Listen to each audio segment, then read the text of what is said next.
మన తండ్రి అయిన దేవుడు కుమారుడిని యేసుక్రీస్తు అతిపరిశుద్ధ శ్రేష్టమైన నామములో మీ అందరికీ శుభవందనములు తెలియపరుచుకుంటున్నాను. ప్రియులారా, ప్రభు నామను బట్టి యేసుక్రీస్తు ప్రభు యొక్క అతి పరిశుద్ధమైనటువంటి పవిత్రమైనటువంటి విలువైనటువంటి ప్రేమను బట్టి మనమందరము కూడా ఈ దినం వరకే ఈ రోజు వరకే క్షేమముగా ఉన్నందుకు, ఈ రోజు వరకే ఈ దినం వరకే మనం ఈ రీతిగా ఉన్నందుకు ఆ దేవాది దేవునికి, ఆ నజరేయుడి యేసుక్రీస్తు ప్రభుకి మన కొరకు కల్వరి శిలువ మీద రక్తాన్ని చిందించి కల్వరి కొండపై శిలువ మీద అనేకమైనటువంటి హింసలు పొందినటువంటి ఆ యేసుక్రీస్తు ప్రభుకి వందనములు తెలియపరచుకోవాలి.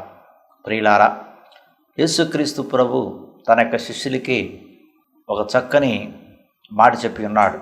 అదేమిటంటే, దినదినము ప్రయోజనము నా సులువుని ఎత్తుకుని నన్ను వెంబడించువాడే నా ప్రియమైనటువంటి శిష్యుడు అన్నాడు. కాబట్టి దినదినము ప్రయోజనము కూడా యేసుక్రీస్తు ప్రభు యొక్క సిలువని మన భుజాల మీద పెట్టుకుని ఆయన యొక్క సిలువను మనం మోస్తూ ఆయన పొందినటువంటి సిలువ శ్రమలు, ఆయన పొందినటువంటి సిలువ కష్టాలు, ఆయన పొందినటువంటి బాధలు, ఆయన చిందించిన రక్తాన్ని అన్నిటిని కూడా ప్రతిదినము కూడా జ్ఞాపకం చేసుకోవాలి. మనకి బాగా ఇష్టమైన వాళ్ళు, మనకి బాగా ప్రీతికరమైన వారు, మనం బాగా ప్రేమించిన వారు ఎవరైనా చనిపోతే వారిని ఏదో ఒక రూపంలో ఏదో ఒక విధముగా మనం ప్రతిరోజు కూడా గుర్తు తెచ్చుకుంటాం. మన తల్లిని, మన తండ్రిని, మన అన్నదమ్ములు కానీ, మన అక్కాచెండులు కానీ ఎవరైనా సరే అనుకోకుండా వాళ్ళు ఏదో ఒక సమయంలో ఏదో ఒక గడియలో వారు గుర్తుకొస్తానే ఉంటారు. ఎవరైతే యహలోకం నుంచి మన నుండి దూరం అవుతారో వాళ్ళని తప్పకుండా ఎన్ని సంవత్సరాలు అయినప్పటికి కూడా వారిని తప్పకుండా గుర్తు చేసుకుంటాం. అదేవిధంగా మన సొంత వాళ్ళ కన్నా, మన రక్త సంబంధుల కన్నా, మన కన్నవాళ్ళ కన్నా, మనం ఈ లోకములో మనకి జన్మనిచ్చిన వాళ్ళ కన్నా, శారీరకపరమైనటువంటి రక్త సంబంధం కలిగినటువంటి వారి కన్నా యేసుక్రీస్తు ప్రభు మన కొరకు ఆయన రక్తాన్ని చిందించాడు. కాబట్టి యేసుక్రీస్తు ప్రభు మన కొరకు ఆయన తన యొక్క ప్రాణాన్ని పెట్టాడు. కాబట్టి యేసుక్రీస్తు ప్రభు మన కొరకు ఆయన అనేకమైన శ్రమలు పొందాడు. కాబట్టి యేసుక్రీస్తు ప్రభు మన కొరకు శిలువ మీద అనేకమైనటువంటి గాయాలు పొంది ఉన్నాడు. కాబట్టి యేసుక్రీస్తు ప్రభు మన కొరకు కొరడాలతో కొట్టించుకున్నాడు. కాబట్టి యేసుక్రీస్తు ప్రభు మన కొరకు తలపై ముళ్ళకిరీటం ధరింపజేసుకున్నాడు. కాబట్టి యేసుక్రీస్తు ప్రభు మన కొరకు ఆయన పొందలేనటువంటి అనేకమైనటువంటి శ్రమలు పొందాడు. కాబట్టి ఆయన దినదినము ప్రయోజనము కూడా ఆయన పొందినటువంటి శ్రమలు, సిలువ శ్రమలని కూడా మనం జ్ఞాపకం చేసుకుని మన ప్రభు మన కొరకు అంత ఘోరాతి ఘోరముగా శ్రమలు పొంది ఉన్నాడా, అంత ఘోరాతి ఘోరముగా ఆయన మరి ఇబ్బందులు ఇక్కడలు ఎదుర్కొన్నాడా, అంత ఘోరాతి ఘోరముగా ఆయన మన కొరకు రక్తాన్ని చిందించాడా అని దినదినము ప్రయత్నము కూడా జ్ఞాపకం చేసుకుని తన యొక్క సిలువను, యేసుక్రీస్తు ప్రభు మనకు అనుగ్రహించినటువంటి పరిశుద్ధమైనటువంటి పవిత్రమైనటువంటి విలువైనటువంటి యొక్క సిలువను మనం ఎప్పటికప్పుడు మన భుజాల మీద మోసుకుంటూ మనం ముందుకు వెళ్ళాలి. ప్రియులారా, సింహము అడవిలో అది ఒక రాజులాగా బతుకుతుంది. సింహానికి అధైర్యం అనేది తెలీదు, దానికి ధైర్యం అనేదే తెలుసు. ఎందుకంటే సింహానికి ఎటువంటి జంతువు వచ్చినా సరే అది ఎప్పుడు కూడా వెనకంజి వేయదు, వెనక చూడదు, అది ముందుకే వెళుతుంది అన్నమాట. అది ఎక్కువ శాతము దానికి ఎదురొచ్చినటువంటి జంతువుల్ని చంపి రక్తాన్ని పీల్చుకుని మాంసాన్ని తినాలనేటువంటి ఆలోచనతో ఉంటుంది. కానీ అది వెనక్కే తిరిగి వెళ్ళాలనేటువంటి ఆలోచనలు ఎంత మాత్రం కూడా ఉండదు. అదేవిధంగా మనము కూడా క్రైస్తవులను మనం ఎప్పటికప్పుడే యేసుక్రీస్తును ధరించిన వారు ఒక ధైర్యముతో ముందుకు వెళ్ళాలి. ఒక ధైర్యముతో, ఒక విశ్వాసముతో, దేవుడిచ్చిన విశ్వాసముతో మనం ముందుకు కొనసాగింపడాలి. కానీ వెనక్కి ఎప్పుడు కూడా చూడగలదు. అందుకని మరి యేసుక్రీస్తు ప్రభు ఇచ్చినటువంటి ఆ యొక్క సిలువను మనము భుజాల మీద మోసుకుని ముందుకు కొనసాగితేనే నిజమైనటువంటి క్రైస్తవ యొక్క జీవితానికి విలువ ఉంటుంది. నిజమైనటువంటి దేవుని బిడ్డలుగా మనం పరిగణింపబడతాం. ప్రియులారా, ఈరోజు మనము తెలుసుకునే దేవుని యొక్క వాక్యము, దేవుని యొక్క సందేశం ఏమిటంటే, యేసుక్రీస్తు బైబిల్ గ్రంథంలో చాలాసార్లు చెప్పి ఉన్నాడు. తన శిష్యులకి చాలాసార్లు కూడా తెలియపరిచి ఉన్నాడు, బోధించి ఉన్నాడు. మీరు ఒకరికొకరు ప్రార్థన చేయండి అన్నాడు. ప్రేయింగ్ ఫర్ వన్ అనదర్, ఒకరికొకరు ప్రార్థన చేయడం. ప్రియులారా, మరి యేసుక్రీస్తు ప్రభు తనకి శిష్యులకి నేర్పినటువంటి ప్రధానమైనటువంటి ప్రార్థన మరి ఇదన్నమాట. ఆయన యేసుక్రీస్తు ప్రభు తనకి శిష్యులకి ఏం నేర్పాడంటే, ప్రియులారా, మరి అందరిని ప్రేమించమని ప్రార్థన నేర్పాడు. పొరుగువారిని ప్రేమించమన్నాడు, శత్రువుని ప్రేమించమన్నాడు. ప్రియులారా, మరి దేవుని యొక్క వాక్యాన్ని, సువార్తను బోధించమని యేసుక్రీస్తు ప్రభు తనకి శిష్యులకి నేర్పాడు. మరి యహలోకపరమైనటువంటి విధి విధానాల్లోనికి మీరు వెళ్ళొద్దన్నాడు. అన్యజనుల మార్గంలోనికి మీరు వెళ్ళొద్దన్నాడు. అన్యజనులు విస్తారంగా మాట్లాడతారు, విస్తారంగా ప్రార్థన చేస్తారు, విస్తారంగా వాళ్ళు చేస్తారు కాబట్టి మీరు అలా చేయొద్దని యేసుక్రీస్తు ప్రభు స్పష్టంగా తనకి శిష్యులకి తెలియపరిచాడు. ప్రార్థన ఒక ఆయుధంగా మీరు ఎంచుకోనండి అన్నాడు. పట్టుదల కలిగి ప్రార్థన చేయండి అన్నాడు. ఎల్లప్పుడూ ప్రార్థన చేయండి అన్నాడు. జాగరూకులుగా ప్రార్థన చేయండి అన్నాడు. సదా ప్రార్థన చేయండి అన్నాడు. శ్రమలలో మీరు ప్రార్థన చేయండి అన్నాడు. కష్టములు మీరు ప్రార్థన చేయండి అన్నాడు. ఇబ్బందుల్లో మీరు ప్రార్థన చేయండి అన్నాడు. మీకు ఎటువంటి మరి ఇబ్బందులు, ఇక్కడలు, సమస్యలు ఎదురైనప్పుడు మీరు ప్రార్థనని ఒక ఆయుధాన్ని ఎంచుకుని మీరు ప్రార్థన చేయండి, కానీ మీరు ఇంక ఏది కూడా చేయొద్దు అని యేసుక్రీస్తు ప్రభు స్పష్టంగా చెప్పి ఉన్నాడు. ప్రియులారా, మరి యేసుక్రీస్తు ప్రభు బోధించిన బోధన ప్రకారము, యేసుక్రీస్తు ప్రభు నేర్పించినటువంటి మరి ప్రార్థన విధానము, యేసుక్రీస్తు ప్రభు ఏదైతే తనకు శిష్యులకి చెప్పాడో వాటన్నిటిని వాళ్ళు తూచా తప్పకుండా పాటించారు. వారు దేన్ని కూడా వారికి ఇష్టానుసారంగా వాళ్ళు బోధించలేదు, వారి ఇష్టానుసారంగా వాళ్ళు ప్రార్థన చేయలేదు, వారి ఇష్టానుసారంగా వాళ్ళు తమ యొక్క జీవితాన్ని యహలోకంలో కొనసాగించలేదు. ప్రియులారా, కానీ ఈ రోజున ఈ కాలాలను మనం చూసుకున్నట్లయితే ఈరోజున రకరకాలైనటువంటి ఇష్టానుసారమైనటువంటి ప్రార్థనలు చేసిన ఈ భూలోకంలో ఎన్ని ప్రార్థనలు వచ్చినాయి అంటే, స్వార్థపూర్వమైన ప్రార్థనలు వచ్చినవి, అసూయ కలిగినటువంటి ప్రార్థనలు వచ్చినవి. ప్రియులారా, మరి మనుషులు తమ స్వలాభాల కోసము, తనకు స్వార్థ అభివృద్ధి కోసము, స్వార్థ స్వలాభాల కోసము ఈ రోజున ప్రార్థన ఏర్పాటు చేసేవాళ్ళు కూడా ఈరోజు చాలామంది ఉన్నారు. యేసుక్రీస్తు ప్రభు తనకి శిష్యులకి ఏ ఏ ప్రార్థనలు అయితే నేర్పాడో, మీరు ఏ విధంగా ప్రార్థన చేయమని చెప్పి ఉన్నాడో అదే విధంగా వాళ్ళు చేశారు, అదే విధంగా వాళ్ళు జీవించారు, అదే విధంగా వారు కష్టాలను ఎదుర్కొన్నారు, అదే విధంగా అనేకమైన శ్రమలు ఎదుర్కొన్నారు. అటువంటి విశ్వాసంతో, అటువంటి ప్రార్థన జీవితంతో వాళ్ళు ముందుకు కొనసాగింపబడ్డారు. ప్రియులారా, మరి మనం యేసుక్రీస్తు ప్రభు దగ్గర నుంచి నేర్చుకున్నటువంటి బోధనలు, మనం యేసుక్రీస్తు ప్రభు దగ్గర నుంచి నేర్చుకున్నటువంటి సువార్త, యేసుక్రీస్తు ప్రభు దగ్గర నుంచి నేర్చుకున్నటువంటి బైబిల్ గ్రంథం నేర్చుకున్న మాటల్ని మనము ఒక్కొక్కసారి తిరస్కరించి, ఒక్కోసారి ప్రక్కన పెట్టేసి యహలోకపరమైనటువంటి విధానాల్లోనికి మనం వెళుతున్నాం. ఇహలోకపరమైనటువంటి ఆచారాలలోనికి, ఇహలోకపరమైనటువంటి పద్ధతుల్లోనికి, ఇహలోకపరమైనటువంటి విధి విధానాలలోనికి మనం వెళ్ళి ఇహలోకపరముగా ఎవరో ఏదో చేస్తున్నారులే, ఎవరో ఏదో మరి జరుపుతున్నారులే, ఎవరో ఏదో జరిగిస్తున్నారులే అనేటువంటి విధానంలోనికి మనం వెళుతున్నాము. కానీ యేసుక్రీస్తు ప్రభు నేర్పినటువంటి ప్రార్థన, యేసుక్రీస్తు ప్రభు ఏ విధంగా ఒకరికొకరు ప్రార్థన చేయమని చెప్పి ఉన్నాడు, యేసుక్రీస్తు ప్రభు మీ యొక్క ప్రార్థన జీవితం ఎలా ఉండాలని చెప్పి ఉన్నాడు, యేసుక్రీస్తు ప్రభు మీరు ప్రార్థనలో ఏ విధంగా కొనసాగింపబడాలని నేర్పి ఉన్నాడు, యేసుక్రీస్తు ప్రభు నేర్పిన ప్రార్థన విధానం ఎలా ఉంది. ప్రియులారా, ఆ ప్రార్థన విధానములు మనము మన యొక్క బిడ్డలు కానీ, మన కుటుంబ సభ్యులు కానీ, మన యొక్క శ్రేయాభిలాషులు కానీ, మన యొక్క స్నేహితులు కానీ, మన యొక్క బంధువులు కానీ, మన యొక్క రక్త సంబంధులు కానీ ఏ విధంగా వెళుతున్నారు, ఆచారాల భక్తి ప్రకారమా, అలవాడ భక్తి ప్రకారమా, ఇహలోకపరమైనటువంటి విధి విధానాలతో మనం వెళుతున్నాము అనేది ఒక్కసారి ఆలోచించాలి. ప్రియులారా, ఈ రోజున ఒక్కసారి మనం లోక వైపు చూసుకున్నట్లయితే ప్రియులారా, ఎటువంటి ప్రార్థన విధాన యొక్క జీవితములు వెళుతున్నారు ఒక్కసారి మనం పరిశీలించుకున్నట్లయితే, అందుకని మత్తయి సువార్త 5వ అధ్యాయము 43 నుంచి మనం చదువుకున్నట్లయితే, నీ పొరుగు వారిని ప్రేమించి నీ శత్రువును ద్వేషించమని చెప్పబడిన మాట మీరు విని ఉన్నారు కదా. నేను మీతో చెప్పినదేమనగా, మీరు పరలోకమందున మీ తండ్రికి కుమారులై ఉండినట్లు మీ శత్రువులను ప్రేమించండి అన్నాడు. చూడండి ప్రియులారా, అన్నిటికన్నా మిననైనది, అన్నిటికన్నా ఉన్నతమైనది, అన్నిటికన్నా మహిమ గలది, అన్నిటికన్నా కలుషితము లేనిది ఏంటంట? ప్రేమ. ఈ ప్రేమతో యేసుక్రీస్తు ప్రభు ఎవరిని ప్రేమించమన్నాడు? శత్రువులను ప్రేమించమన్నాడు. నేను మీతో చెప్పినది ఏమనగన్నాడు.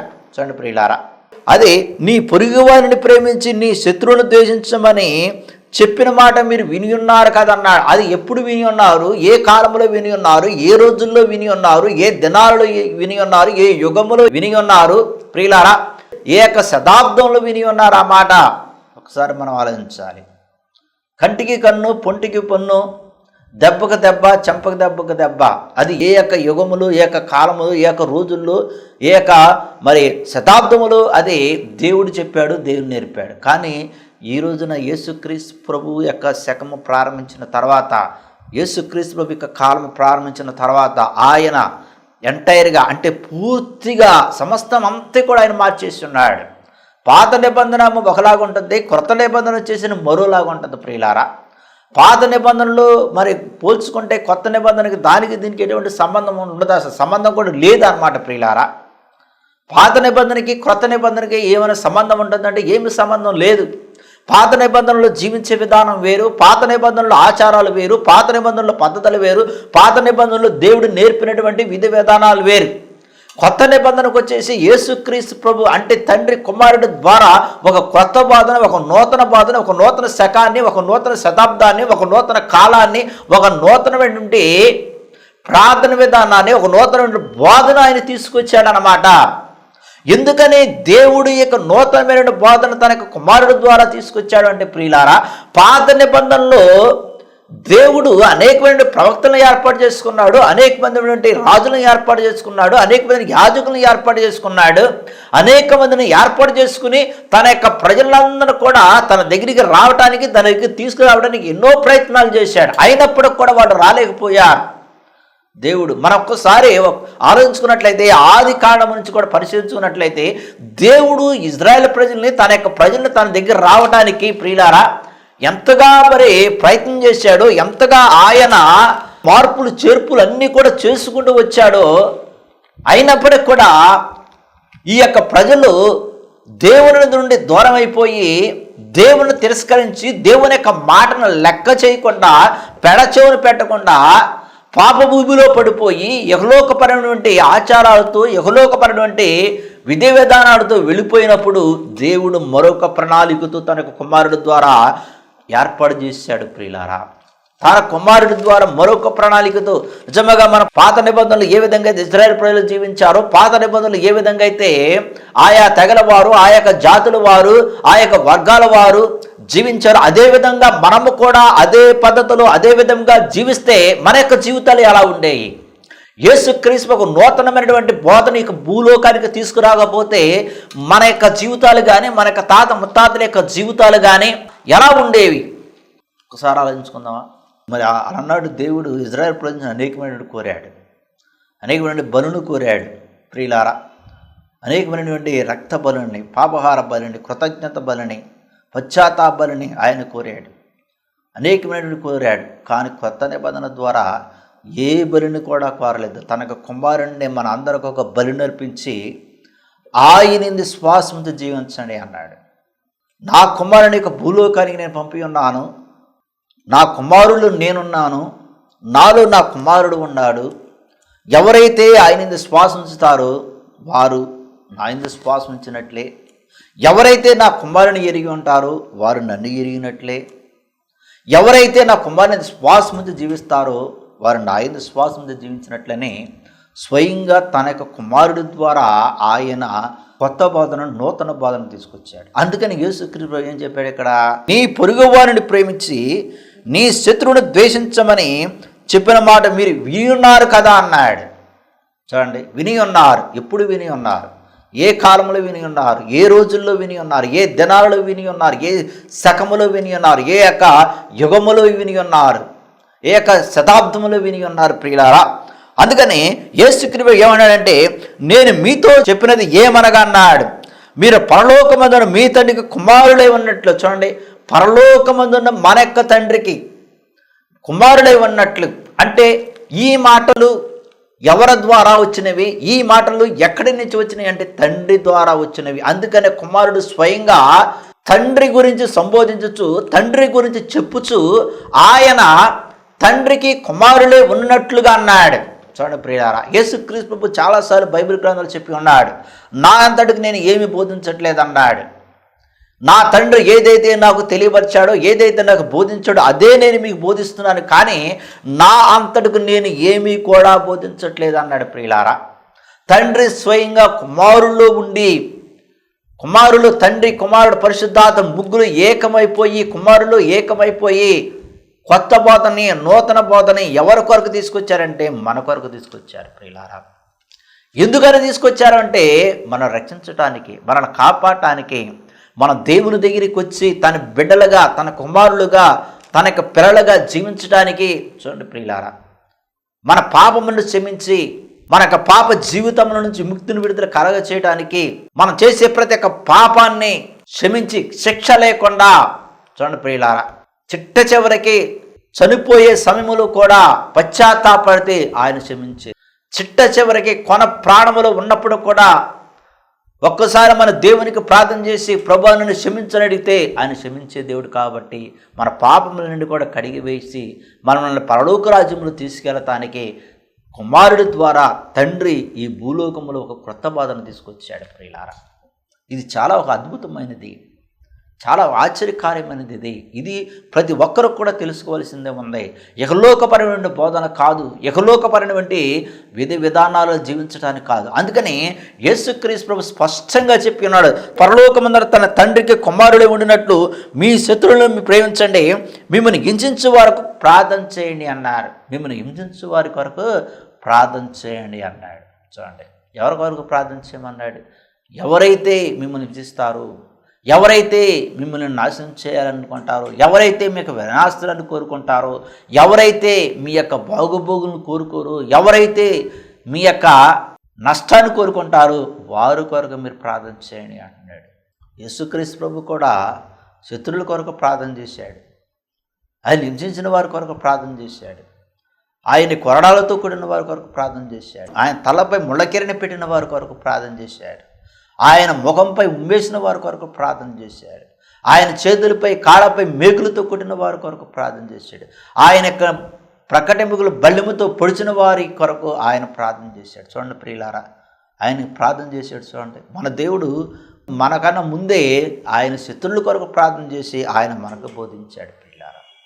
అందుకని మీ యొక్క శత్రువుల కొరకు మీరు ప్రార్థన చేయండి, మిమ్మల్ని హింసించిన వారి కొరకు ప్రార్థన చేయండి. ఆయన చెడ్డవారి మీదను మంచివారి మీదను తన సూర్యుని ఉదయింపజేసి నీతివంతుల మీదను అవినీతివంతుల మీదను వర్షం కురిపించుచున్నాడు. మీరు మిమ్మల్ని ప్రేమించిన వారిని ప్రేమించిన యెడల మీకేమి ఫలము కలుగును అన్నాడు. శత్రువులు కొరకు ప్రార్థన చేయమని చెప్పిన తర్వాత మంచివారి మీదను చెడ్డవారి మీదను, మంచివారు ఎవరంటే ఇక్కడ ప్రియులారా, మనం ఎవరైతే మంచివారుగా అనుకుని పరిగణింపబడతామో, ఎవరైతే మనకు మంచివారిగా స్నేహితులుగా ఉంటారో పరిగణింపబడతారో వాళ్ళ గురించి యేసుక్రీస్తు ప్రభు సంబోధించాడు ఇక్కడ. మీరు ఎవరైతే మంచివారని వారితోనే మీరు ఉంటారో, వారితోనే ఉండి మీరు ప్రార్థన చేస్తారో, వారితో ఉండి మీరు మరి కలిసిమెలిసి జీవిస్తారో, యేసుక్రీస్తు ప్రభు వారి గురించి ఆయన సంబోధించాడు. మంచివారి మీద అన్నాడు. మనం ఇప్పుడు కూడా మంచివారితో జీవిస్తాం కదా, చెడ్డవారితో స్నేహం చేయం కదా ప్రియులారా, చెడ్డవారితో ఉండం కదా, చెడ్డవారితో కలిసి ప్రార్థన చేయము కదా ఎక్కువ శాతం ప్రియులారా. అందుకని యేసుక్రీస్తు ప్రభు చెప్పాడు, మంచివారి మీదను చెడ్డవారి మీదను ఆయన సూర్యకాంతి మరి ఏ విధంగా అయితే ప్రకాశింపజేస్తాడో, సూర్యుని ఉదయింపజేస్తాడు, నీతివంతుల మీదను అవినీతివంతుల మీదను వర్షం కురిపించున్నాడు. చూడండి, అంటే దేవుని యొక్క ప్రేమ అందరి మీద సమానంగానే ఉంటుంది, దేవుని యొక్క శక్తి అందరి మీద సమానంగానే ఉంటుంది. కానీ దాన్ని ఉపయోగించే విధానంలోనే తేడా ఉంటుంది ప్రియులారా. చాలామంది అనుకుంటా ఉంటారు, దేవుడు నన్ను ప్రేమించట్లేదేమో, దేవుని యొక్క శక్తి నాలో లేదేమో, దేవుని యొక్క యుక్తి నాలో లేదేమో, దేవుడు నాలో ఉండి ఎటువంటి కార్యాలు చేయట్లేదేమో, దేవుడు నన్ను దూరంగా పెట్టేశాడేమో, ఏంటి ఈ జీవితంలో ఇన్ని కష్టాలు ఏమిటి, ఇన్ని బాధలు ఏమిటి, ఇన్ని నిందలేంటి, ఇన్ని అవమానాలు ఏంటి, ఇన్ని ఆర్థికమైనటువంటి పరిస్థితులు ఏమిటి, ఏంటి నా జీవితం అని కొంతమంది అనుకుంటా ఉంటారు ప్రియులారా. జీవితాన్ని మార్చే దేవుడు ఉన్నాడు మనకి, మన యొక్క స్థితిని మన యొక్క గతులను కూడా మార్చే దేవుడు ఉన్నాడు. ఎప్పుడు మారుస్తాడు, ఏ విధంగా మారుస్తాడు, ఎలా మారుస్తాడు అంటే ప్రియులారా, ప్రార్థన ద్వారా మారుస్తాడు దేవుడు. విశ్వాసముతో మనం ప్రార్థన చేస్తే, విశ్వాసముతో మనం దేవునికి మొరపెడితే, అందుకని యేసుక్రీస్తు బైబిల్ గ్రంథంలో చక్కని మాట చెప్పాడు, మీరు విశ్వాసముతో దేనినైతే ప్రార్థన చేసి నమ్మికతో ప్రార్థన చేసి అది పొందుకుందామని మీరు నమ్ముతారు, అది తప్పకుండా మీకు కలుగుతుందని యేసుక్రీస్తు ప్రభు చెప్పినాడు. తప్పకుండా కలుగుతుంది అన్నాడు. ప్రియులారా, ఒక బలమైనటువంటి వాక్యాన్ని యేసుక్రీస్తు మనకు తెలియవచ్చాడు. ఒక బలమైనటువంటి విశ్వాసాన్ని దేవుడు మనకి ఇచ్చి ఉన్నాడు. ఒక బలమైనటువంటి ప్రార్థన ద్వారా మీరు దేనిని పొందుకుంటారని ఆయన చెప్పి ఉన్నాడు. అది నిజముగా మన యొక్క జీవితంలో జరగాలి అంటే, అది నిజముగా మన యొక్క జీవితంలో పొందుకోవాలంటే మీరు తప్పకుండా అట్లా చెయ్యండి, నమ్మండి, విశ్వసించండి అన్నాడు. ప్రియులారా, అదే మనం చేయవలసిందన్నమాట. ఎటువంటి సందేహం లేకుండా, ఎటువంటి అనుమానం లేకుండా మన నిజముగా ప్రార్థన చేసినప్పుడల్లా దారిని తప్పకుండా పొంది ఉంటానని నమ్మితే దేవుడు నిజముగా అది మన యొక్క జీవితంలో చేస్తాడు. అందుకని మీరు మిమ్మల్ని ప్రేమించిన వారిని ప్రేమించిన యెడల మీకేమి ఫలము కలుగును అన్నాడు. మనం ఎక్కువ శాతము మనం ఎవరినైతే ఇష్టపడతామో వాళ్ళని ఎక్కువ శాతం ప్రేమిస్తాం. ఎవరినైతే ఇష్టపడతామో వాళ్ళతో ఎక్కువ శాతం మాట్లాడుతూ ఉంటాం. ఎవరినైతే ఇష్టపడతామో వాళ్ళతో ఎక్కువగా సమయాన్ని కేటాయించి వాళ్ళతోనే ఉండాలని ఆశ కలిగి ఉంటాం. కానీ దేవుడు ఏం చెప్తున్నాడు చూడండి, శత్రువులను ప్రేమించండి అంటున్నాడు. ఎవరైతే మిమ్మల్ని ప్రేమిస్తారో, ఎవరైతే మీరు ప్రేమిస్తారో వారితో ఉంటే అందుట్లో ప్రత్యేకత ఏముంది? మీ శత్రువులను మీరు ప్రేమించండి, వారి కొరకు మీరు ప్రార్థన చేయండి అని యేసుక్రీస్తు ప్రభు చెప్తున్నాడు. అందుకని సుంకరులు అలాగ చేయుచున్నారు కదా అంటున్నాడు. సుంకరులు ప్రేమ లేదు, సుంకరులు ప్రార్థన జీవితం లేదు, సుంకరులు మరి క్రీస్తు యొక్క బోధన లేవు, సుంకరులు ఆ విధంగానే జీవిస్తున్నారు. వారికి మీకు తేడా ఏమిటంటున్నాడు. అందుకని మీ సహోదరులకు మాత్రము వందనములు చేసిన ఎడల మీరు ఎక్కువగా చేయుచున్నదేమి? అన్ని జనులు అలాగే చేయుచున్నారు కదా. మీ పరలోక తండ్రికి పరిపూర్ణుడు కనుక మీరును పరిపూర్ణులుగా ఉండేదరు అన్నాడు. పరలోక తండ్రి పరిపూర్ణుడు. ఆయన ఏ విధంగా పరిపూర్ణుడు అయినాడంటే, ప్రియులారా, మనకు అన్ని విషయాలలో మాదిరిగా ఉండి ఆయన మనకు అన్నీ కూడా బోధించి ఆయన పరిపూర్ణంగా ఉన్నాడు. అందుకని ఒకరికొరకు ప్రార్థన చేయండి చెప్పినాడు. అందుకని 1 తిమోతి 2:1-2 చదువుకున్నట్లయితే, మన సంపూర్ణ భక్తియు మాన్యత కలిగి నెమ్మదిగాను సుఖముగాను బ్రతుకు నిమిత్తము అన్నిటికంటే ముఖ్యంగా మనుషుల అందరి కొరకును, రాజుల కొరకును, అధికారుల కొరకును విజ్ఞాపనలను, ప్రార్థనలను, యాచనలను, కృతజ్ఞస్తుతులను చేయవలని హెచ్చరించుచున్నాను. చూడండి ప్రియులారా, అన్నిటికంటే ముఖ్యమైనది మరి మనం అందరి కొరకు ప్రార్థన చేయండి అంటున్నాడు. రాజుల కొరకు ప్రార్థన చేయండి అంటున్నాడు. అధికారుల కొరకు ప్రార్థన చేయండి అన్నాడు.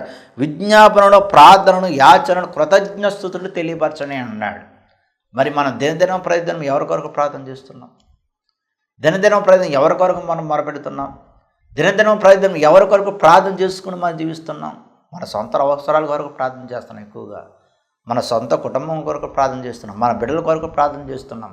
మనకు ఏదైతే అవసరమైందో దాని కొరకే మనం ప్రార్థన చేస్తున్నాం. ప్రియులారా, మన అవసరాలన్నీ కూడా దేవుడు ఎరిగి ఉన్నాడు కాబట్టి, మన అక్కరలన్నీ కూడా దేవుడు ఎరిగి ఉన్నాడు కాబట్టి దేవుడే తన యొక్క వాక్కు ద్వారా తెలియపరిచాడు.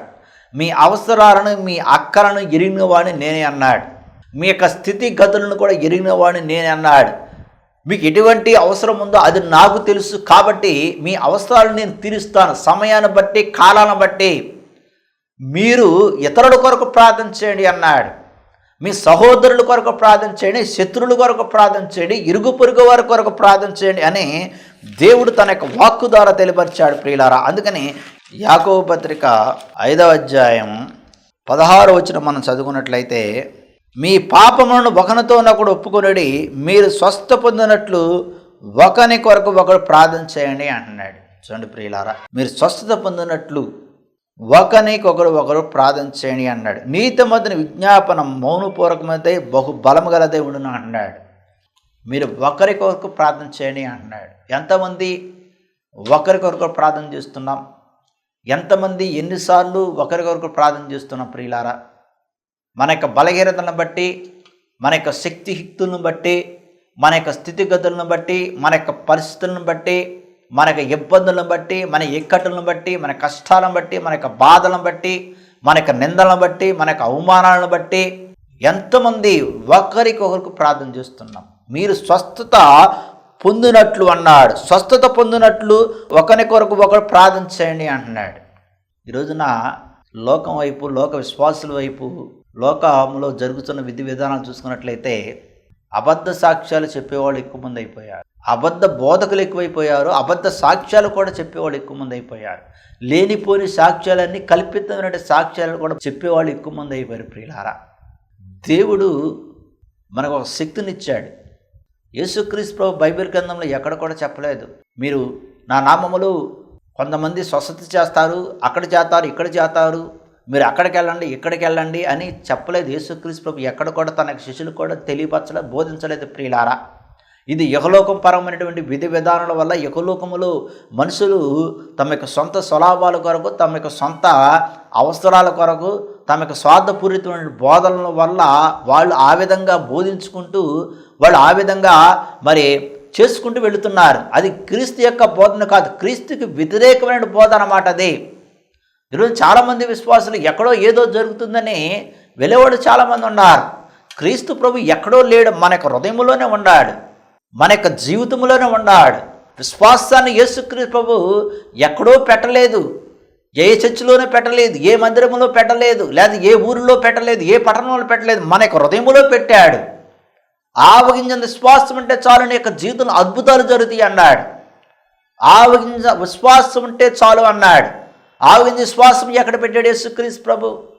ఏ మందిరంలో కానీ, ఏ గుడిలో కానీ, ఏ గోపురాల్లో కానీ, ఏ పట్టణంలో కానీ, ఏ పల్లెటూరులో కానీ, ఏ ప్రాంతంలో కానీ, ఏ వీధిలో కానీ, ఏ సందులో కానీ, ఏ గొంతులో కానీ, ప్రియులారా ఎక్కడైనా పెట్టాడా? ఆవగింజంత విశ్వాసం ఉంటే చాలు అన్నాడు. ఆవగింజంత విశ్వాసం. ఈ రోజున మనుషుల్లో, మానవుల్లో సరైన విశ్వాసం లేక, సరైన విశ్వాసక జీవితం లేక, వారు తమంతటిగా తామే స్వస్థత పొందుకోలేక, ఎక్కడో ఏదో ఎవరో ఏదో చేస్తున్నారు, ఎక్కడో ఏదో జరిగిపోతుందని వెళుతున్నే కానీ వారి ఎక్కడైతే, ఏ గృహములు అయితే, ఏ ప్రాంతంలో అయితే, ఏ పట్టణంలో అయితే, ఏ పల్లెటూరులో అయితే, ఏ గ్రామంలో అయితే, ఏ వీధులైతే, ఏ గొంతులైతే, ఏ సందులైతే, ఎక్కడైతే జీవిస్తున్నారు, ఎక్కడైతే ఉన్నారు, అక్కడే విశ్వాసముతో, నమ్మికతో నిలబడి ప్రార్థన చేస్తే తప్పకుండా దేవుడు ఎక్కడ నువ్వు నిలబడ్డావు, ఎక్కడ నిలబడి నువ్వు ప్రార్థన చేస్తున్నావు, ఎక్కడ నువ్వు మోకరించి ప్రార్థన చేస్తున్నావు, ఎక్కడైతే నువ్వు కళ్ళు మూసుకొని ప్రార్థన చేస్తున్నావు, అక్కడే నీకు స్వస్థత జరుగుతుంది. ప్రియులారా, బైబిల్ గ్రంథంలో యేసుక్రీస్తు ఎక్కడెక్కడ స్వస్థత చేశాడు? ఇంట్లో స్వస్థత చేయలేదా? వీధిలో స్వస్థత చేయలేదా? సముద్ర స్తరసల మీద స్వస్థత చేయలేదా? అరణ్య ప్రాంతంలో స్వస్థత చేయలేదా? ప్రియులారా, యేసుక్రీస్తు ఇన్ని చోట్ల స్వస్థపరిచాడు. మందిరంలో ఎక్కడైనా స్వస్థత చేశాడు యేసుక్రీస్తు ప్రభు. సమాజ మందిరాల్లో ఆయన వాక్యం బోధించాడు. తరచుగా 1-2 సార్లు ఆయన శృంగారపు దేవాలయం ముందు పేతురు, యోహాను చేశారు. 1-2 సందర్భాల్లో చేసినట్టున్నాడు. ఏదేమైనా సరే ప్రియులారా, చాలా తక్కువ సందర్భాలు యేసుక్రీస్తు ప్రభు స్వస్థాడు. కుష్టివారిని, గుడ్డివారిని, మోగవారిని, చెవిటివారిని ఎక్కడ స్వస్థత చేశాడు ఆయన? కుష్ఠరోగుల్ని ఎక్కడ స్వస్థపరిచాడు? గ్రామం నుంచి వెలివేయబడినటువంటి కుష్ఠరోగుల్ని ఎక్కడ స్వస్థించాడు యేసుక్రీస్తు ప్రభు? చూడండి ప్రియులారా, ఈ రోజున అబద్ధ బోధకులు బయలుదేరారు. వాళ్ళు మరి గొర్రె చర్మములు ధరించుకుని తూడల యొక్క రూపంలో ఎవరిని మృంగుదామా, ఎందుకొరకు మృంగుదామని చూస్తున్నారు వీళ్ళు? ధన వ్యామోహంతో నిండినవారు, ధన ఆక్షతో జీవించేవారు. ధనము కొరకు వాళ్ళు ఈ అబద్ధ బోధనను తీసుకొచ్చి ప్రజలను ప్రేరేపించి వారికి సరైనటువంటి ప్రార్థన విధానము, సరైనటువంటి స్వస్థత విధానం వారికి తెలియపరచకుండా, విశ్వాసక జీవితాన్ని తెలియపరచకుండా ప్రియులారా వారికి ఇష్టమైన రీతులు, వారికి ఇష్టమైన విధి విధానాలు బోధిస్తున్నారు. అందుకనే ఈ వాక్యం స్పష్టంగా మనకు గుర్తు చేస్తుంది, ఈ వాక్యం స్పష్టంగా మనకు తెలియపరుస్తుంది, ఈ వాక్యం మనకు స్పష్టంగా బోధిస్తుంది. ఏమిటంటే మరి స్వస్థత పొందినట్లు అన్నాడు, ఒకరికొకరు ప్రార్థన చేయండి అన్నాడు. ఇంట్లోనే కూర్చొని ప్రార్థన చేయొచ్చు ఒకరికొకరు, నీ సహోదరులు, నీ ఇంటి పక్క వారు, నీ గ్రామంలో, నీ ఈదులో, నీ పట్టణంలో, ప్రియులారా ఎక్కడైతే మనం జీవిస్తున్నామో మనకు సహోదరుల్ని పిలవండి. ఒకరైనా పిలవండి, ఇద్దరినైనా పిలవండి, ముగ్గురైనా పిలవండి. అక్కడే మీరు ప్రార్థన చేయండి, పట్టుదలతో ప్రార్థన చేయండి, విశ్వాసంతో ప్రార్థన చేయండి, నమ్మికతో ప్రార్థన చేయండి. ఎక్కడికో మీరు వెళ్ళాల్సిన లేదు ప్రియులారా. కొంతమంది, చాలామంది నాకు తెలిసిన వాళ్ళు విన్నటువంటి వారు ఉండారు. ఆటోలు కట్టుకుని, కార్లు కట్టుకుని ఏదో జరుగుతుందని ఎక్కడెక్కడికో వెళ్ళినట్టు ఉండారు. ఏం జరగలేదు. క్రీస్తు హృదయంలో ఉన్నాగా నువ్వు ఎక్కడికో వెళితే దేవుడు ఏమిస్తాడు ప్రియులారా? కొంతమందికి అంతే, ఏదో జరుగుతుంది అనుకుంటారు, కానీ హృదయాన్ని మార్చుకోలేరు. హృదయంలోని స్పర్శను చూడలేరు వారు, హృదయంలోని స్పర్శను వారు కనుగొనలేరు, హృదయంలోని స్పర్శను వారు పొందలేరు. ప్రియులారా, యేసుక్రీస్తు ప్రభు మనకి శక్తినిచ్చాడు. పిరుగుతనాన్ని ఇవ్వలేదు, ధైర్యాన్ని ఇచ్చాడు ప్రియులారా. అటువంటి ధైర్యముతో, అటువంటి శ్వాసముతో మనకున్నటువంటి సమస్యల నుంచి, మనకున్న అనారోగ్య పరిస్థితుల నుంచి, మనకున్నటువంటి ఇబ్బందుల నుంచి, మనకున్న ఇక్కడి నుంచి మనం బయటకు రావాలి అంటే, బయటపడాలి అంటే ప్రార్థన చేయాలి. ఎక్కడైతే, ఏ గృహములైతే, నువ్వు ఏ ప్రాంతములైతే, ఏ ఊరులైతే, ఏ గ్రామములైతే, ఏ పట్టణములైతే, ఏ పల్లెలైతే, ఏ వీధులైతే, ఏ గొంతులైతే, ఏ సందులైతే, ఎక్కడైతే జీవిస్తున్నావో, ఎక్కడైతే ఉన్నావో అక్కడే నువ్వు ప్రార్థన చేయి. రహస్యమైనటువంటి ప్రార్థన చేయి, ఎవరికి తెలియనటువంటి ప్రార్థన చేయి ప్రియులారా. తప్పకుండా దేవుడు మన యొక్క జీవితాల్లో, తప్పకుండా దేవుడు మన యొక్క జీవితాలు గొప్ప కార్యాలు చేస్తాడు. కనీ విని ఎరుగని గొప్ప కార్యాలు చేస్తాడు. ఆయన గొప్ప కార్యాలు చేసే దేవుడు. కాబట్టి మరి ప్రార్థన, ఒకరికొకరు ప్రార్థన చేసుకోవాలి. యేసుక్రీస్తు ప్రభు నేర్పినటువంటి ప్రార్థన చాలా అద్భుతమైన ప్రార్థన ప్రియులారా. కాబట్టి మనం ఒకరికొకరు ప్రార్థన చేసుకుంటూ జీవితం దేవుడికి వాక్యం దీవించి మహిమపరచును గాక. ఆమేన్. ప్రార్థన చేసుకుందాం. మహాపరిశుద్ధుడా, ప్రేమగల నా తండ్రి, నీ ఘనమైన శ్రేష్టమైన నామమునకు వందనాలు, స్తోత్రాలు. నీ యొక్క నామమున తండ్రి, నీ వాక్యాన్ని విని ఉన్నాం, ఆలకించిన వాక్యాన్ని మర్మాలను సత్యాన్ని బయలుపరిచావు. నీకే వంద, నీకే స్తోత్రం. నా ప్రభా, నీ వాక్కు ద్వారా మాకు తెలియవచ్చు. ఒకరికొకరు ప్రార్థన చేయమని బోధించారు, మీరు అదే విధంగా ప్రార్థన చేయమని తెలియవచ్చు నా తండ్రి. కాబట్టి మేము ఒకరికొకరు ప్రార్థన చేసుకుంటూ, ప్రార్థన ద్వారా నా ప్రభా విశ్వాసము ద్వారా జీవితంలో సహాయం చేయమని ప్రార్థన చేస్తున్నా. ఎవరెవరైతే ఇప్పుడు వారికి నీ వాక్యాన్ని విన్నారో, ఆ వాక్యములను మర్మాలు సత్యాలను వారికి తెలియపరిచి జ్ఞానముతో, వివేకముతో నా దగ్గర జీవితంలో సహాయం చేయని ప్రార్థన చేస్తాను. ఎవరెవరైతే ఈ ప్రార్థనలు ఏకీవిస్తున్నారో వారిని కూడా జ్ఞాపకించుకుని, అప్రభ వారిని తట్టండి, ముట్టండి, వారికి శక్తిని కాల్చే, బలాన్ని కాల్చే, ఆరోగ్యం కాల్చని ప్రార్థన చేస్తున్నా తండ్రి. విశ్వాసముతో ప్రార్థన చేయడం సహాయం చేయన తండ్రి. ఒకరి ఎడల ఒకరు ప్రార్థన చేసుకుని ముందుకు కొనసాగించడానికి సహాయం చేయడం ప్రార్థన చేస్తున్నా తండ్రి. నీ ఇంత భయభక్తులు కలిసి శ్వాసం కలిసి సహాయం చేయడం ప్రార్థన చేస్తున్నా అప్రభ. అనారోగ్యంతో బాధపడే ప్రత్యేకంగా ప్రార్థన చేస్తున్నా తండ్రి. ఎవరెవరైతే అనారోగ్యంతో బాధపడుతున్నారో వారందరిపైన పరిశుద్ధమైన హస్తమించడం ప్రార్థన చేస్తున్నా. దినాలు ఈ రోజుల్లో జ్వరాలతో బాధపడేవారు అనేక మంది ఉన్నారు నా ప్రభా.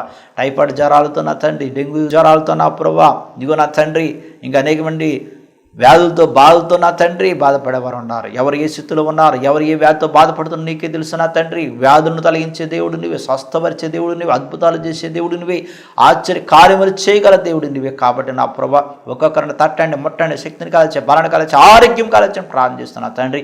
నీ యందు భయభక్తులు స్వాస్థ్యం కలిగిన సహాయం చేయమని, మేము చేసిన ప్రతి ఒక్క పనిపాట్లు కూడా తోడిని ఉండమని మా రక్షణ యేసుక్రీస్తు పరిశుద్ధ నామములో ప్రార్థన చేసి అడిగి పెడుతున్నా తండ్రి. ఆమేన్.